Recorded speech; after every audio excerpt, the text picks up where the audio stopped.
बोलिए सदगुरु बालक साहब की, बोलिए सदगुरु राजा साहब की, बोलिए सभी संत महंतों की। आदरणीय वंदनीय मेरे परम पूजनीय सतगुरु की शरण घन आए सभी संत महंतों को आदर प्रणाम और भक्तिमती माताओं को मेरी ओर से सभी को आदर प्रणाम कि आज इस आश्रम की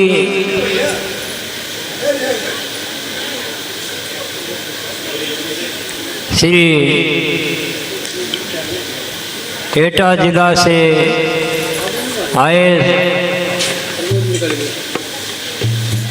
राधा साहब ने छवि को बदल दिया और सभी माता बहन बड़ी खुश है। क्यों? साहिब की वैसे तो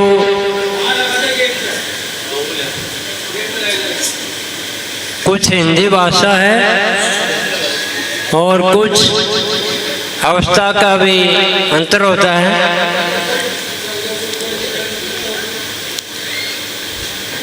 तो इसलिए सभी भक्त सज्जनों को बड़ा प्रेम और आनंद का वास हो रहा है कि हम सत्संग को शाम तक सुनते रहे।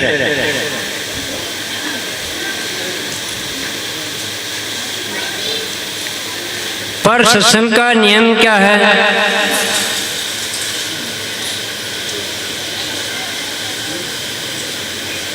कि सत्संग सत्य का संग करना। सत्संग किसको कहते हैं? सच्चाई का संग, सत्य का संग करना।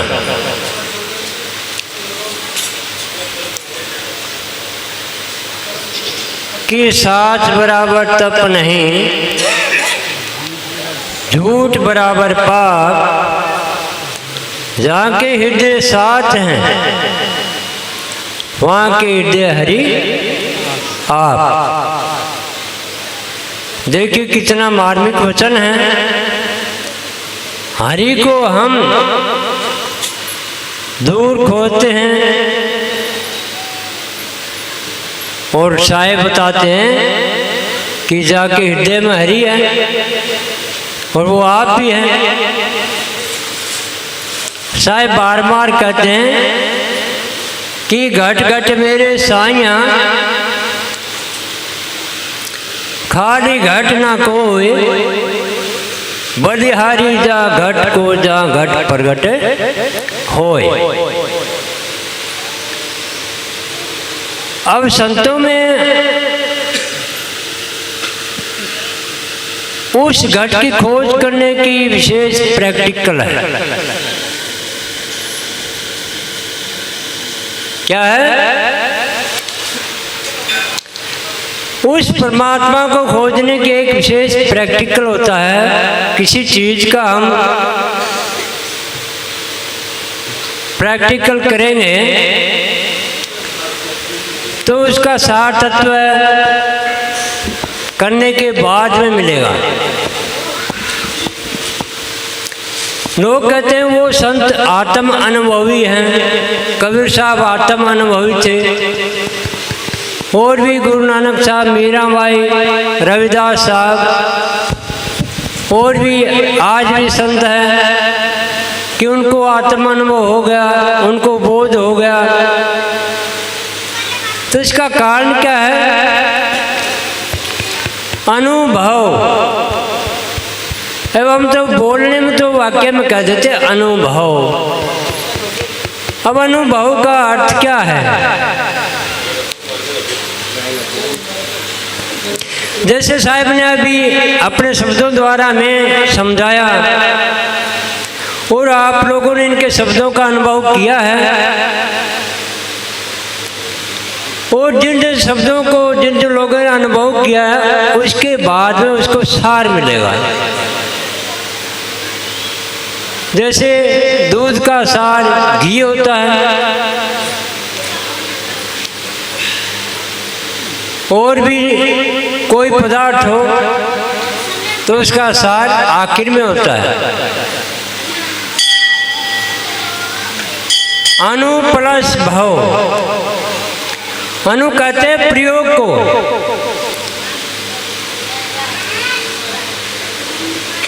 जिस वस्तु के प्रयोग से लास्ट में जो सार मिलता है उसको कहते हैं अनुभव। तुम्हारे शरीर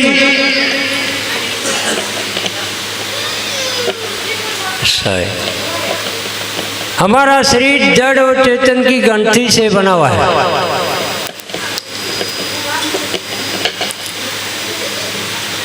किससे बना हुआ है? जड़ और चेतन की गंथी से हमारा शरीर बना है। अब पंच तो वो जड़ है, और इसमें रहने वाला चेतन आत्मा है। इस जड़ तत्व में इतनी ताकत नहीं कि वो शरीर बना दे।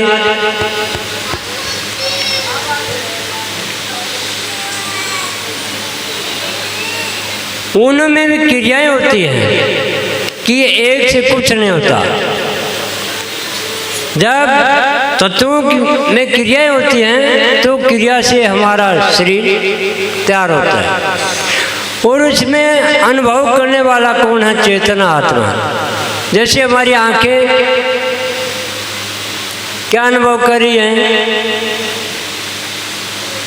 कि रूप और रंग, ये माया रूपी संसार को कौन देख रही है? हमारी आंखें। और शब्द को कौन ग्रहण करा है?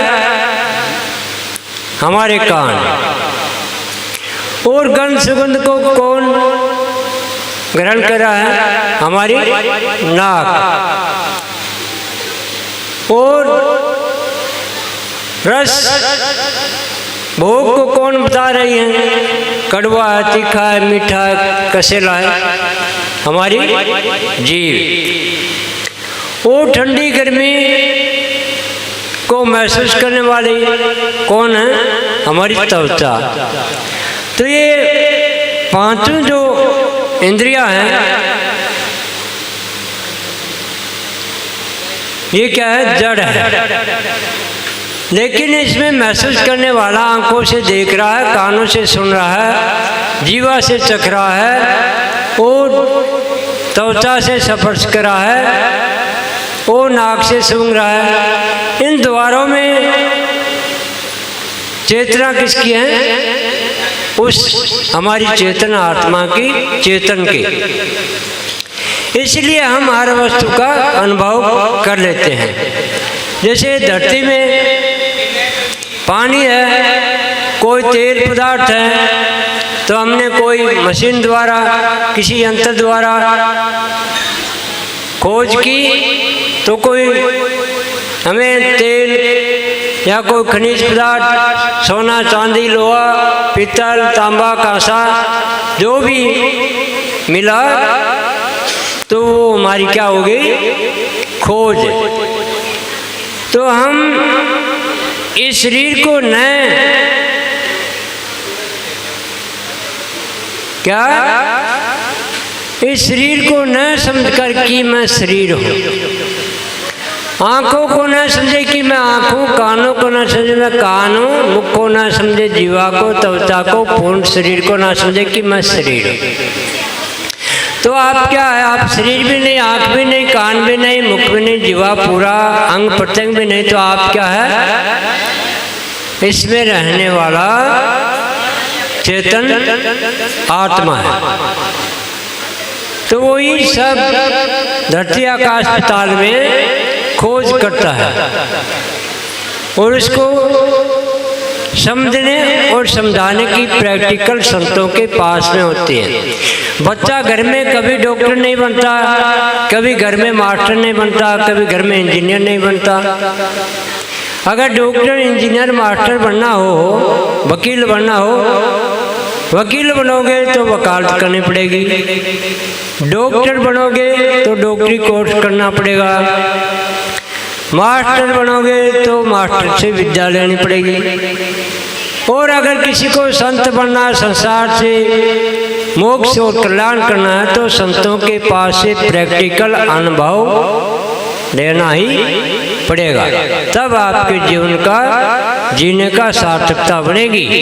नहीं तो आए सो जाएंगे राजा रंग फकीर, कोई जाए रथ पालकी, कोई के गले जंजीर। जाएंगे सब, किसी सोने की जंजीर में बंध के जाएंगे, कोई पालकी में जाएगा, कोई रथ में जाएगा, कोई लोहे की जंजीर में जाएगा। जाएंगे सब, कोई बचेगा नहीं। क्यों? जन्म और मृत्यु इस संसार का एक भोग है। तो इस जन्म और मृत्यु के चक्कर को मिटाने के लिए आज ही में मौका मिला है। वर्तमान में हमारे पास शरीर है, आंखें हैं, कान है, सब कुछ इंद्रियां मौजूदगी में सब कुछ कार्य कर रही है। तो ऐसी सेवा का मौका आज ही ले ले कि ताकि हमारा कल्याण यहीं बैठे बैठे ही हो जाए। मौके के साहेब आए हुए कितनी कितनी अच्छी आपको कल्याणकारी बातें बता रहे हैं। इन बातों को एक इतिहास बना लो, एक कॉपी में लिख लो और शाम को चिंतन करना कि आज सत्संग में हमें क्या क्या मिला। जैसे आप चिंतन करोगे तो वैसे ही आपके अंदर वो घटित होने लगेगा। कौन सा? आत्म तत्व है। जैसे बैठोगे तो आपके अंदर ही सब कुछ मिल जाएगा, कहीं जाने की, आने की, कहीं तीर्थ मंदिरों में व्रत पूजा, कोई भूखा मरना, कोई और प्यासा मरना, कोई ठंडे पानी से स्नान करना, कोई नदी नाले में खड़े रहना, कोई पंच धोनी तपना, कोई अग्नि में तापना, कोई झूला गालना, ये सारा झगड़ा वगड़ा आपका यहीं बैठे बैठे ही मुक जाएगा। तो संतों की सानिध्य से आपकी सद्बुद्धि विवेक जागृत होता है। इसलिए संतों का सत्संग हमेशा सुनना चाहिए और करना भी चाहिए।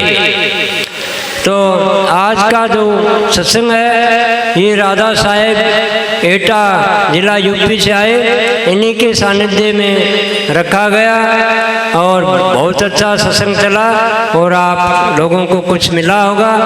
हम तो अभी बूढ़े हो गए, हम क्या सत्संग कर सकते हैं, क्या सुना सकते हैं। हम तो अभी राधा साहेब कह रहे कि साहेब वो तो कह तो सही रहे कि ऊपर जो छत पे जाना आपको, हमारे को कुछ पूछना है कि आपको साहिब आपको ऊपर ले चले, चलो मैं तो बाट देख रहा हूँ ऊपर जाने की। फिर समझे कि इन्होंने तो उल्टा अर्थ लगा लिया। बोलो नहीं नहीं नहीं, अभी कुछ दिन रहना है, अभी तो बहुत भक्त लोगों की इच्छा है। मोने हमारी तो कोई इच्छा है नहीं, भक्तों की इच्छा तो आप संभाल लीजिए, हमें तो ऊपर ही भेज दीजिए। तो हमें तो अब ऊपर जाने का मौका मिल गया आज। आज ये हमारा सत्संग राधा साहेब के सानिध्य में चल रहा है और आगे आने वाले समय में भी इन्हीं की सानिध्य में चलेगा। और हमारे जो सेवादार है भक्तगण है वो इन्हीं को सौंप दिया, राम अकेला रहेंगे। हम खुले रहेंगे, जितनी हमारी आयु है, साल 2 साल 5 साल, हम तो आनंद विभोर, ना हमारे को सत्संग की चिंता, ना कुछ बैठने की चिंता, ना करने की चिंता, ना कोई देने की चिंता, ना लेने की चिंता, ना भंडारा की चिंता, ना कोई किसी नेता वेता की चिंता, ना भक्तों की इच्छा। हम तो अकेले और आनंद विभोर। और जितना समय हमारा एकांत में निकालना चाहते हैं कि आप संभालो और ये हमारे भक्त लोग आप पर खुश हैं। तो आगे आने वाला जो भी प्रोग्राम आएगा राधा साहिब की सानिध्य में होगा, अब आए या ना आए, हमने तो इनके सौंप दिया, हमारे भक्त सब खुश है। बोलिए सदैव की।